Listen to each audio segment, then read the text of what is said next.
بسم اللہ الرحمن الرحیم۔ شروع اللہ کے نام سے جو نہایت رحم کرنے والا ہے۔ رسول اللہ صلی اللہ علیہ وآلہ وسلم نے ارشاد فرمایا، جب حافظ قرآن مر جاتا ہے تو اللہ تعالیٰ زمین کو حکم دیتا ہے کہ اس کے گوشت پوست نہ کھانا۔ زمین عرض کرتی ہے، میرے معبود، میں اس کا گوشت کیسے کھا سکتی ہوں جبکہ اس کے شکم میں تیرا کلام موجود ہے۔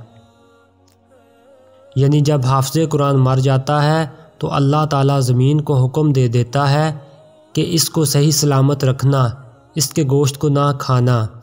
یہ اللہ تعالیٰ حافظ قرآن کو انعام دیتا ہے۔ اللہ تعالیٰ ہم سب کو اور ہماری اولادوں کو حافظ قرآن بنائے۔ اس ویڈیو کو آپ نے آگے ضرور شیئر کرنا ہے۔